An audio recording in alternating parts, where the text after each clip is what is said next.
నేను ఘనంగా 56% పైగా ఉన్నామని చెప్పుకునే ధైర్యం ఇచ్చిన ఘనత కాంగ్రెస్ పార్టీ. ఆశామాసి విషయం కాదు కుల సర్వే చేయడం అనేది.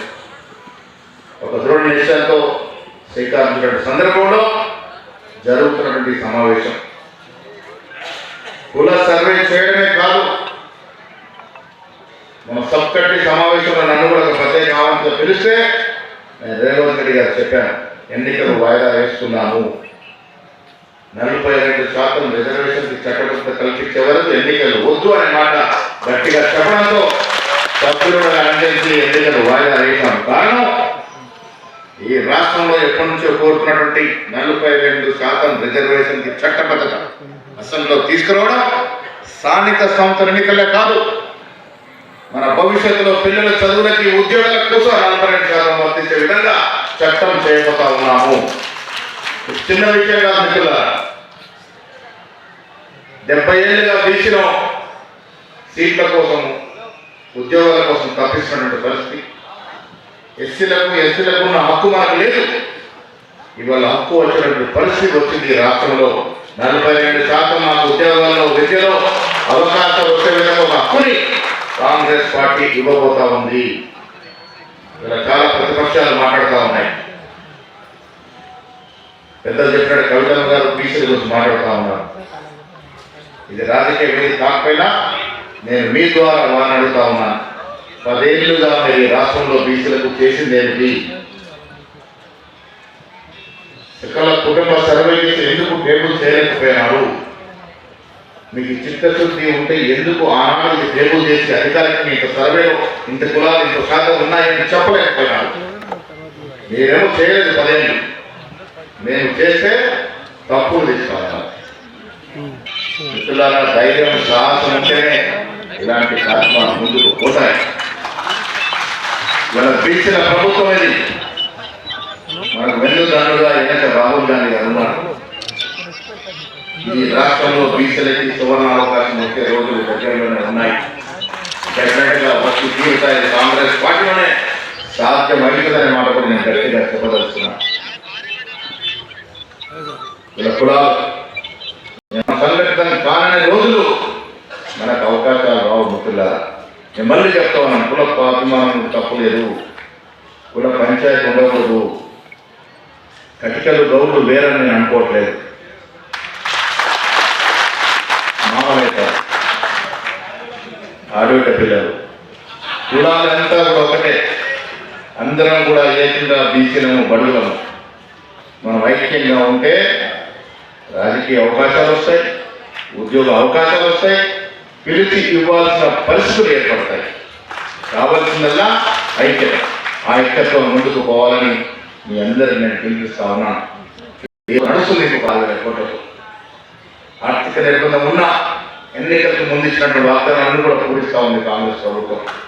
మహిళలకు ఉచితంగా బస్సు ఇచ్చాం. ఆశామాసిగా కొన్ని కోట్ల మంది మహిళలు ఉచితంగా బస్సులో ప్రయాణం చేస్తూ ఉన్నారు. 200 వరకు యూనిట్లు కరెంటు కాల్చుకుంటూ ఉచితంగా కొన్ని లక్షల కుటుంబాలు వాడుకుంటా ఉన్నాయి.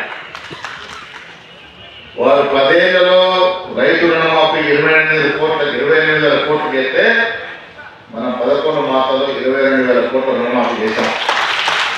రైతు బంధు ఇస్తా ఉన్నాం, పెన్షన్ పెంచబోతా ఉన్నాం.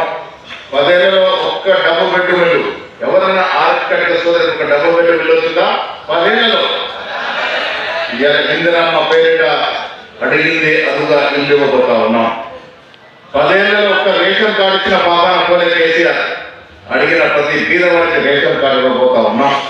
అదే కాదు, బీదల కోసం వాళ్ళు 10 ఏళ్లలో ఇచ్చిన ఉద్యోగాలు 55,000 అయితే మనం 11 మాసాలు ఇచ్చిన ఉద్యోగాలు 56,000. అంటే నెలకి 5,000 ఉద్యోగాలు ఇచ్చాం మనం. సంవత్సరానికి 5,000 ఉద్యోగాలు ఇస్తే అన్నిట్లా కూడా ప్రతి అంశం ప్రతి వాగ్దానం తప్పకుండా ముందుకు తీసుకెళ్తామనే మాట కూడా ఈ సందర్భంగా మనవి చేస్తా ఉన్నా. ఆర్యకటికలతో నాకున్న అనుబంధం చాలా పాతది. నేను కరాటే మాస్టర్గా ఉన్నప్పుడు కసాపురాలనే ఉండేది. అందరూ మిత్రులు ఉన్నారు. మీ సమస్యలు తెలుసు, మీ వ్యాపారం తెలుసు, మీ ఇబ్బందులు తెలుసు, మీ ఆర్థిక బాధలు తెలుసు. అందుకే ప్రభుత్వ పరంగా మీరు అడుగుతున్నటువంటి డిమాండ్లు పెద్ద డిమాండ్ ఏం కావు.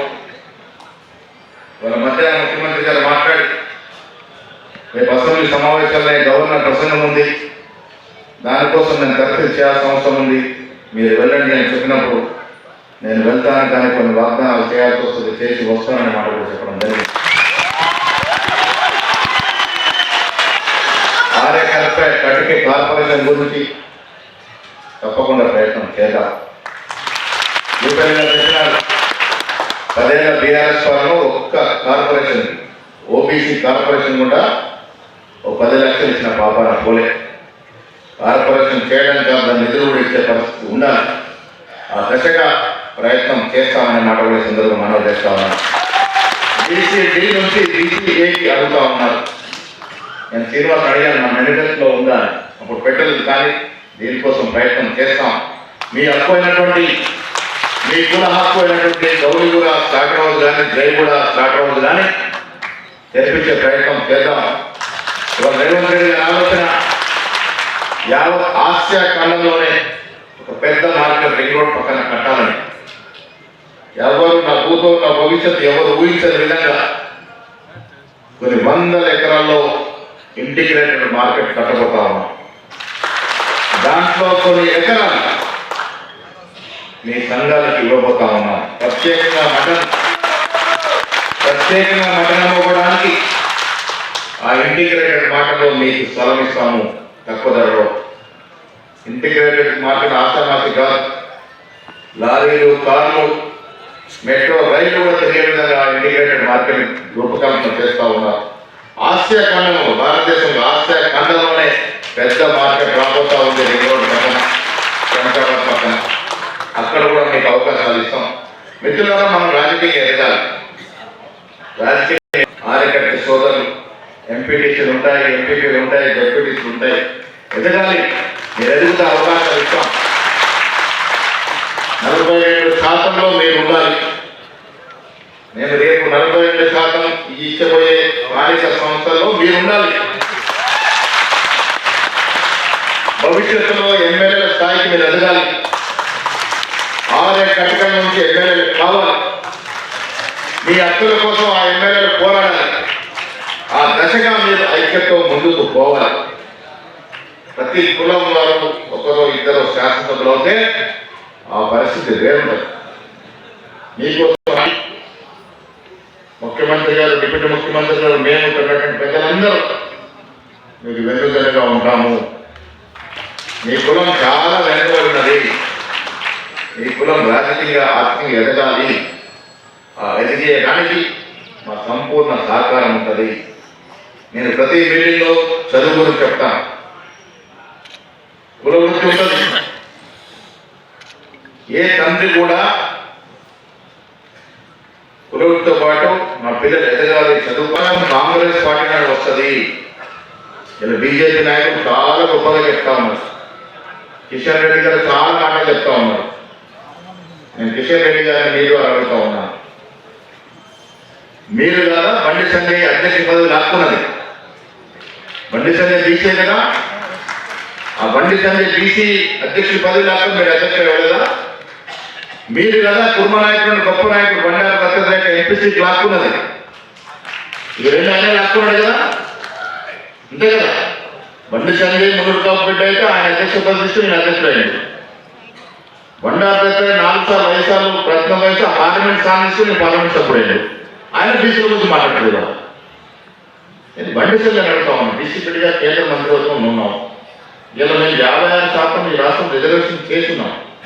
కూడా సరే, మీకు దమ్ము ధైర్యం ఉంటే మోడీ ఓబీసీ అంటారు. మరి ఆ ఓబీసీ ప్రధానమంత్రి దగ్గరికి వెళ్ళి మా రాష్ట్రంలో గొప్పగా కుల సర్వే జరిగింది, మేము 56% ఉన్నామని రూపిడి అయింది, మీరు దీనికి మద్దతు ఇవ్వండి, మీరు దేశవ్యాప్తంగా కుల సర్వే చేయండి అని చెప్పే ధైర్యము సాహసం మీకుందా సంజయ్ గారు? మరి లేనప్పుడు మీరు బీసీల గురించి మాట్లాడే హక్కు మీకు ఎక్కడది? బీసీల కోసం పోరాడుతున్న కాంగ్రెస్ పార్టీ విమర్శించే హక్కు మీకు ఎక్కడది? దమ్ము ధైర్యంతో పాటు చిత్తశుద్ధి ఉంటే తెలంగాణ రాష్ట్రంలో ఎంత గొప్పగా అయితే రేవంత్ రెడ్డి గారు కుల సర్వే చేశారో అదే రీతిలో అదే గొప్పగా దేశ వ్యాప్తంగా కూడా సర్వ చేయండి. మేము కూడా మీకు సలాం కొడతామని మాట ఈ సందర్భాన్ని మనం చేస్తా ఉన్నా. ఆ దమ్ము ధైర్యం వేరు. వాళ్ళేమి వేరే చేసిన మాత్రం విమర్శిస్తారు. మిత్రులారా 55% రిజర్వేషన్ నిష్పక్షపాతంగా నిజాయితీగా జరిగింది. అనుమానాలకి తావు లేదు. ప్రయత్నం చేద్దాం, తప్పకుండా ప్రయత్నం చేద్దాం. పెన్షన్ పెంచుతా ఉన్నాం.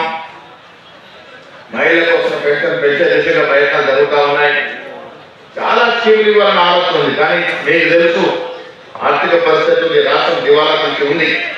అయినప్పటికీ కూడా బీసీలకు కావాల్సిన సంక్షేమం గురించి కానీ అభివృద్ధి గురించి కానీ ఎక్కడ కూడా కాంప్రమైజ్ అందకుండా ముందుకు పోదామని మాట ఈ సందర్భంగా మనవి చేస్తూ, మీరు ఇచ్చిన చిన్న డిమాండ్ల కోసం డెఫినెట్గా ముఖ్యమంత్రితో నేను కానీ పెద్దలందరూ మాట్లాడతాం. మీకు తెచ్చుకునే విధంగా ప్రయత్నం చేస్తామని మాట్లాడుతూ మీ అందరికీ మరొకసారి అభినందనలు, శుభాభినందనలు. ఇదే యాక్ట్తో ముందుకు పోండి. మీరు ఐక్యం కాండి. మీ తర్వాత మనందరం కలిసి ఐక్యం అన్నమాట కూడా ఈ సందర్భంగా మీకు మనవి చేస్తూ సెలవు తీసుకుంటా ఉన్నాను. జై హింద్, జై కాంగ్రెస్.